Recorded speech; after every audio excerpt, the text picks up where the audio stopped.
Fly Me to the Moon, an examination of NASA, the United States Air Force, and the Apollo program, specifically the mission to the moon, by Arthur, a United States public school photographer trained by Seacrest at Flowing Wells High School and appointed by instructor McAteer as a newspaper and yearbook photographer, a former federal photographer at the battalion staff level assigned to S3 Headquarters and Headquarters Company, 1st of 33rd Battalion, Men of War, 2nd Brigade, 3rd Armored Division, Spearhead, 1977.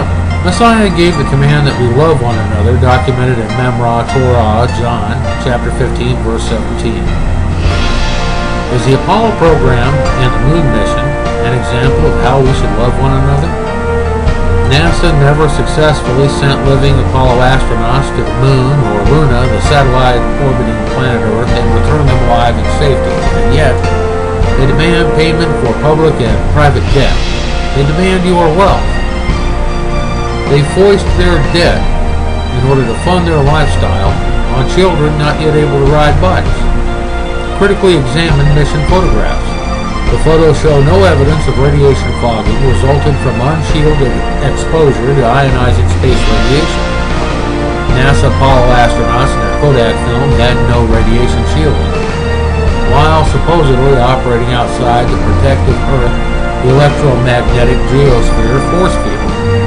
Even in 2013, excluding suicidal, life-threatening exploratory military missions, likely staffed and conducted by terminally ill or catastrophically disabled and amputated astronaut volunteers, NASA and the International Space Station maintain about a 400-kilometer high-altitude near-Earth orbit in order to reduce their exposure to radiation, ionizing cosmic ray particles, and solve coronal mass ejection event hard radiation risks. BBC World America edition, May 2013, confirmed that NASA has scrubbed plans for future manned Mars missions because of radiation threat. In comments, food for thought. While BBC is of dubious merit and food for thought leads one to consider overpopulation and Soylent Green scenarios, one must agree that based on the photographic evidence, NASA is engaged in a fraud. What difference does it make? Can you say radiation poisoning?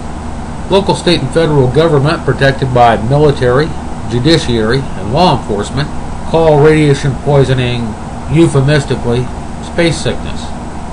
Can you see your gums bleeding, hair falling out, ionizing particles blowing holes in your DNA strands, resulting in cellular reproductive mutation, internal hemorrhage, lesions, ulcers, blood pouring out through your skin, and death?